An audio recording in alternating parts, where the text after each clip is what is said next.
Sa video na to, one of the best stalls na makikita mo dito sa Manila. I'll show you some of the best Filipino halal street food na matatagpuan dito sa Metro Manila. Bangbangsug pare, look at this. I have a mission. Ibahagi ang mga pagkaing sariling atin na hindi gano'n napapansin ng karamihan. So, familiar siya, kaya lang hindi lang talaga siya gano'ng kakilala pa ng karamihan. Mga pagkaing Muslim. Wala namang harang dyan na pagbabawalan ka kung ganito ka. Mga pagkaing makulay. Isang legs.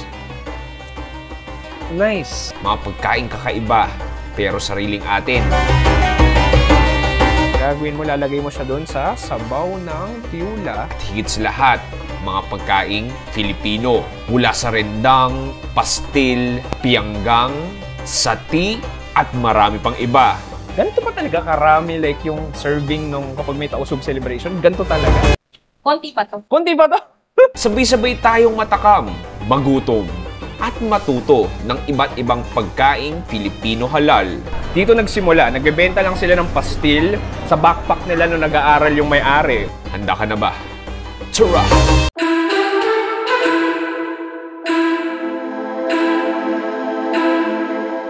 Ang pagkaing halal means food that Muslims are authorized to eat or drink should be in accordance with Islamic law. At sa aking karanasan ay nakatikim na ako ng mga authentic Filipino halal food sa mga probinsyang katulad ng Tawi-Tawi at Sulu. At kung tiga Maynila ka, pag sinabing halal food sa metro, ang naiisip ng iba ay biryani o kaya shawarma na kung tutuusin ay hindi pagkaing Pilipino. Pero alam niyo ba, ang mga pagkaing Muslim dito sa Pilipinas ay pre-colonial food na ang ibig sabihin ay nag-e-exist na ang kanilang mga recipes bago pa tayo masakop ng Kastila. Ngayong araw, sisimulan natin ang halal food journey na to sa marahil na pinaka-underrated na food destination sa Quiapo dahil on the other side of Quiapo ay matatagpuan ang Muslim town. Pero mamaya ng history at mag-almusal muna tayo ng pastil. Ito yung ating 10 pesos pastil. Actually, tikman ko ilang beses. Lagyan natin ng kanilang 10 pesos chili. Ang pastil o pater ay isang Maguindanao rice dish na nakabalot sa loob ng dahon ng saging at may shredded chicken na parang inadobo yung style. At ang pastil dito sa Muslim town ay napakasikat dahil sa halagang 10 pesos ay may meal ka na. And then, bilugin mo ng konti. Cheers tayo. Iba talaga.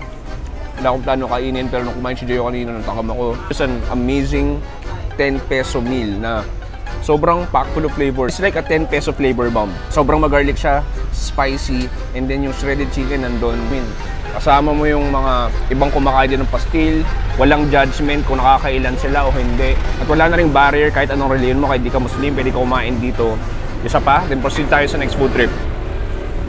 Ang Muslim town ay may special na lugar sa aking puso. Naalala ko nung unang punta ko dito noong early 2020. Para akong wala sa Manila at parang nilipad sa Mindanao. Sari-saring produkto galing sa mga probinsyang tulad ng Lanao del Sur, Maguindanao at Zamboanga ang makikita mo rito. At kahit mga Malaysian products ay visible din. Pag pumunta ka dito sa Muslim town, ito yung unang bubungad sa'yo. Ito yung sakurab.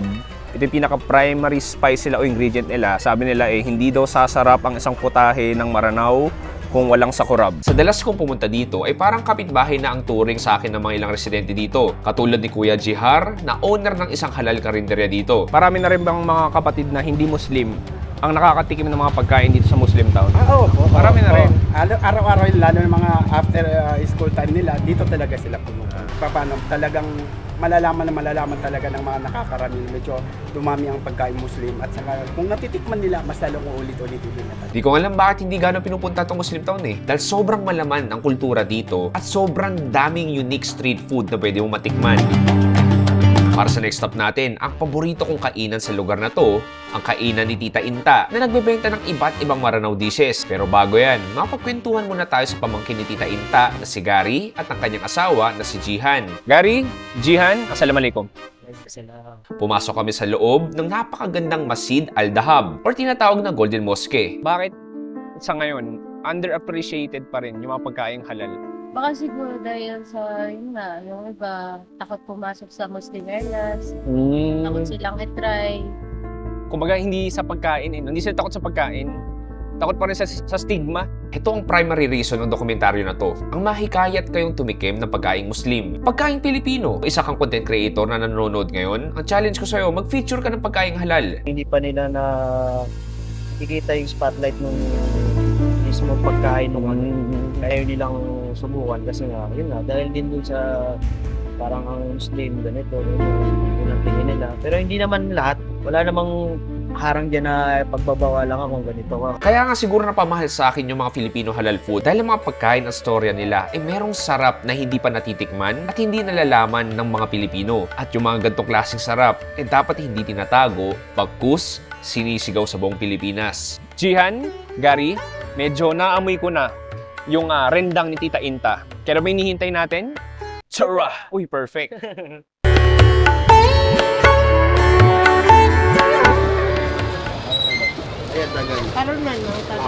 Halika na at punta na natin si Tita Inta na kanina pa nagluluto ng kanyang mga bestsellers tulad ng chicken peparan na isang favorite Maranao dish. Nagsisimula sa paggisa ng sili at sakurab. Then, ilalagay ng sibuyas, turmeric at asin. Tapos, bubuhusan na ng maraming niyog.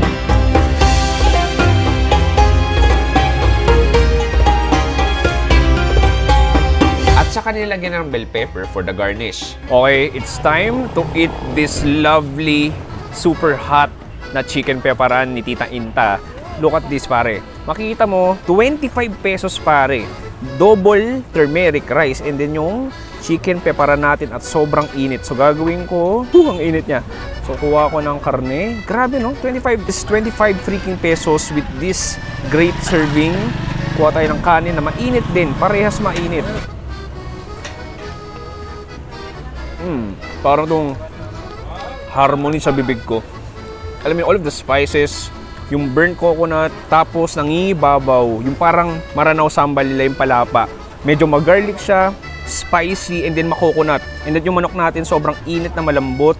And then yung nyog nandun, the turmeric flavor is there. You have the soft and fluffy rice. This is amazing, pare. This time, si Gary naman ang tutulong magluto. At ang kanyang lulutuin ay ang kanilang famous chicken rendang na isang Mali-inspired dish. Nagsimula sa papakulo at pagpapalambot ng manok. Then, ibubuhos na ang mixture ng toyo, sakurab at sili sa manok. Hahaluin mabuti hanggang kumamit ang lasa nito sa manok. Then, ibubuhos na ang nyog na ginisa. Hahalu-haluin ulit hanggang maluto ito. Mga oras na to ay tuwang-tuwa ang lente ng camera ko at ang ilong ko dahil sa bango ng chicken rendang. And this chicken rendang costs also 25 pesos only. Ito yung chicken rendang. Makikita mo, may generous amount ng karne. Yung nyog na may spices or palapa. Kuha tayo ng kanin dito sa gilid. Ibang klase lang talaga yung kapit ng flavor ng chicken rendang nila sa dila mo. As coconut flavor, yung palapa nandun, medyo spicy din siya. Sobrang lambot ng manok. And then para siyang may smoky flavor element din na makikita mo dito. Salo-salo lang din. I mean, para siyang bahay lang din na outdoor na nagkukwentuhan kayo. Order ka ng peparan, umorder ka ng rendang. This is a 25 peso meal. Saan aabot ang 25 pesos mo? Yung corneto nga ata sa 7-Eleven, more than 25 pesos na. This is my most favorite Maranao dish sa buong Metro Manila o maging sa buong Pilipinas. Itong chicken rendang ni Tita Inta. One of the best stalls na makikita mo dito sa Manila. Mula sa Quiapo, pumunta na tayo sa Espanya kung saan matatagpuan ang isang sikat na Zamboanga Carinderia na nagbebenta ng iba't ibang Filipino halal food katulad ng Bangbang Sug or basically a general name para sa mga kakanin ng tausug. Bangbang Sug, pare, look at this colorful plate of different tausug desserts. So gusto kong tikman tong Pitis Patani. So look at this, para siyang suman.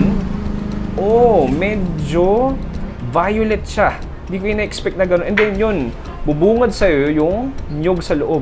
Oh, that's nice.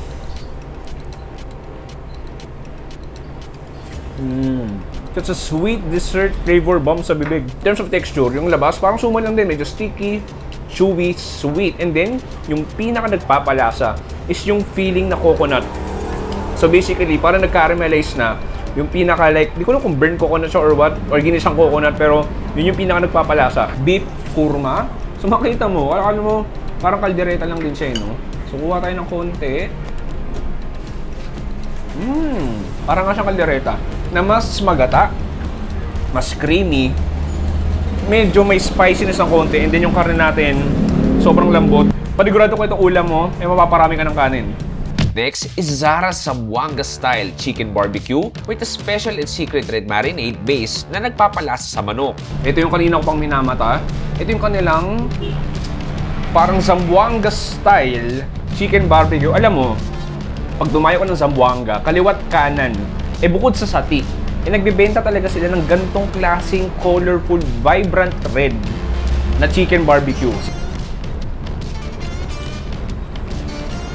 Binabalik ka sa Tawi-Tawi, parang binabalik ka sa Zamboanga. Sobrang juicy, malambot, smoky, kinda sweet. Pinakamasarap dyan is kung ididip mo sa kanilang sauce na parang red ketchupy sweet barbecue sauce.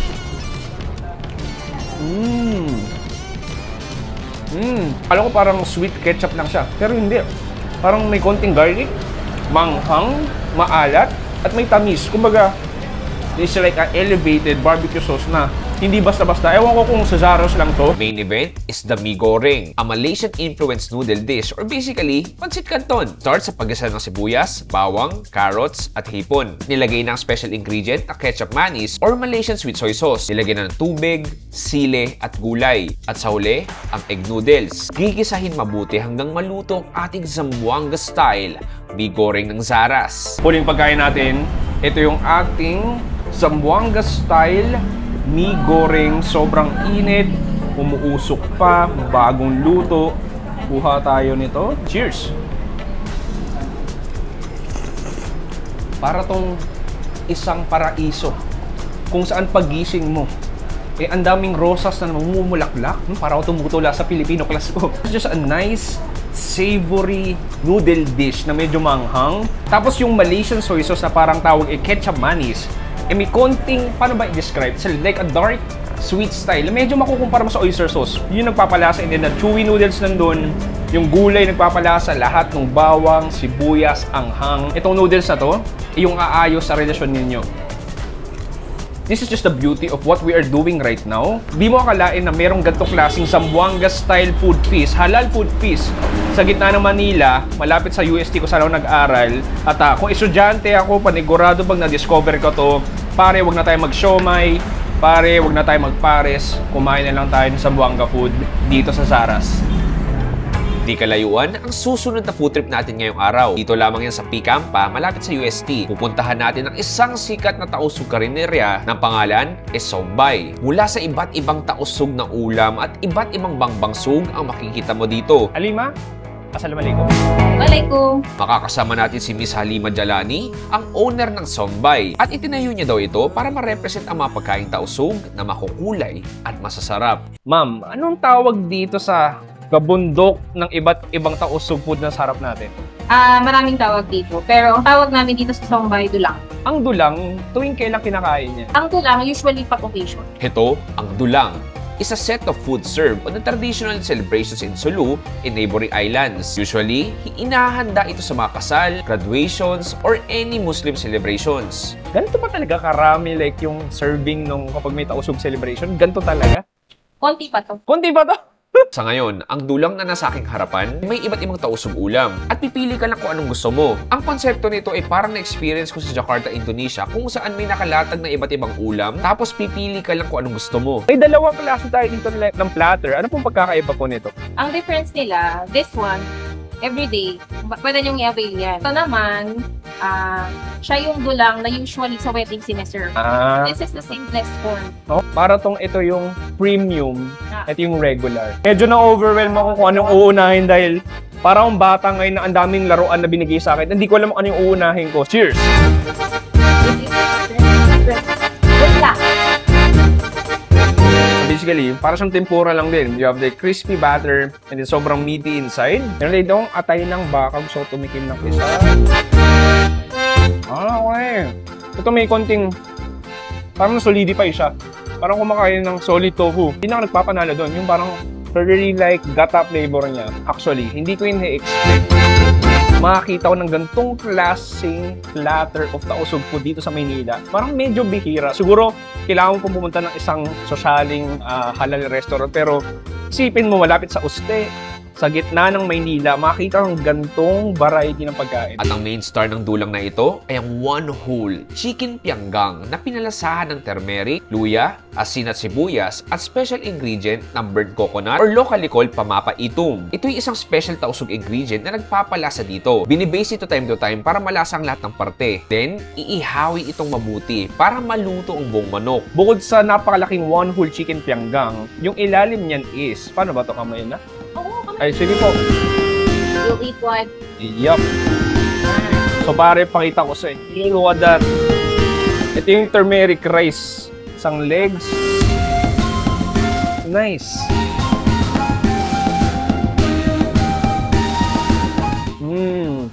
So, mas less concentrated siya kasi sa maliliit na portion. Nice. Alam, maganda lang dito. Kasi isang buo siyang linuto. Pero nagawa nyo pa rin like palambutin ng ganun at ka-juicy. Sobrang juicy. And then you have like the crust na parang medyo totong element dahil dun sa burnt coconut. Medyo smoky din siya. May konting tamis and the turmeric nandun. Yung balat malutong. Look at that. Ang juicy niya pa. Feel ko tuloy parang binalik ako ng Solo tsaka Tawi-Tawing. Actually, yun yung gusto namin ipakita sa mga tao na parang dito sa Manila, we have a place here na kung gusto nyong mag-holo trip pero medyo alanganin pa kayong pumunta doon, come here. Ikaw ba para sa'yo personally? Kamusta yung food scene dito sa Manila ng halal food tsaka Muslim food? Actually, unappreciated talaga yun. Unappreciated yung, in general, unappreciated yung tribal food. Pag sinabi mo kasing halal, wide variety yan. Merong Persian, Arabic, and which is usually na-accept na ng tao. Biryani, biryani, kebab. Shawarma, may Turks na nga tayo. Ay, Turks. So, unappreciated tribal food. Maranang food, yakan food, and also Na ironically, sariling atin. Ironically, Filipino food pa rin. Tulad ng mga kainan ninyo, katulad itong Sambay, kahit papaano, hindi mo na kailangang bumiyahe ng dulo ng Pilipinas o ng Sulu. Nandito na lahat.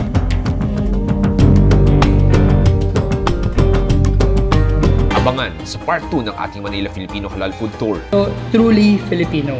Bakit truly Filipino? Kasi I'm being honest, sati is my favorite Mindanao food of all time. Dito nagsimula, nagbebenta lang sila ng pastil sa backpack nila nung nag-aaral yung may-ari. Uy, movie na to!